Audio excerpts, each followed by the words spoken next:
ഇന്നത്തെ വീഡിയോ തികച്ചും വ്യത്യസ്തമായിട്ടുള്ളൊരു വീഡിയോ ആണ്. ഈ വീഡിയോയിൽ അവൻ ഫിംഗർ സ്ലീവൊക്കെ ഇട്ട് അവൻ്റെ ഫോണിൽ അവൻ്റെ സെറ്റിങ്സിലൊക്കെ പോയിട്ട് അവൻ DPI ചേഞ്ച് ആക്കുന്നുണ്ട്. 2500 ഇടുന്നത്. അല്ലെങ്കിൽ അതിന് മുമ്പോ അവൻ്റെ ഫോണിലൊന്നും കാണാൻ പറ്റുന്നില്ല. അപ്പോൾ അത് ഇട്ടപ്പോൾ തീരെ കാണുന്നില്ല.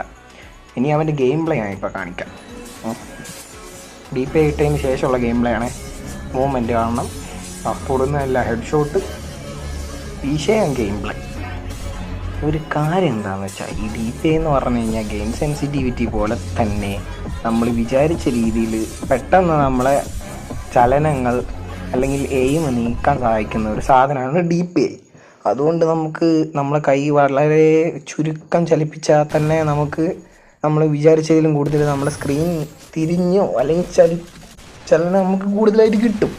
ബട്ട് ഇതിൻ്റെ ദൂഷ്യവശങ്ങൾ എന്താണെന്ന് വെച്ച് കഴിഞ്ഞാൽ ചിലപ്പോൾ നമ്മൾ ഈ ലോങ്ങിലുള്ള പ്ലേയേഴ്സിനെയൊക്കെ ഷോട്ട് അടിക്കുമ്പോൾ നമ്മുടെ എയിം എന്താ പറയുക ഷെയ്ക്ക് ചെയ്യാനോ അല്ലെങ്കിൽ ഈ ഇളകാനും വിറയ്ക്കാനൊക്കെ തുടങ്ങും.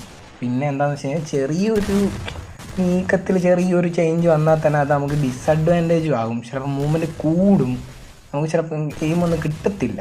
സോ ഇത് നോക്കിയും കണ്ടൊക്കെ ചെയ്യുക. അപ്പോൾ ഈ DPIനെ കുറിച്ചിട്ട് കൂടുതൽ കാര്യങ്ങൾ, ഈ സെൻസിറ്റിവിറ്റിനെ കുറിച്ചൊക്കെ കൂടുതൽ എന്തെങ്കിലുമൊക്കെ വേണമെന്നുണ്ടെങ്കിൽ ജസ്റ്റ് ചാനലൊക്കെ ഒന്ന് സബ്സ്ക്രൈബ് ചെയ്ത് ബെല്ലൈക്കണൊക്കെ ഓണാക്കി വെച്ച് ജസ്റ്റ് ഒന്ന് കമൻറ്റ് ചെയ്യുക ഗൈസ്. ഞാൻ ഈ DPI എന്താണെന്ന് DPIൻ്റെ വിശദമായിട്ട് DPIനെ പറ്റി കാര്യങ്ങൾ പറയാം. പിന്നെ DPIൻ്റെ സൈഡ് എഫക്റ്റും മൊത്തത്തിൽ ഗെയിമിന് എന്തൊക്കെ നിങ്ങൾക്ക് വേണം എല്ലാം പറയാം. ഓക്കെ, അപ്പോൾ ഇന്നത്തെ വീഡിയോ ഇത്രേ ഉള്ളൂ.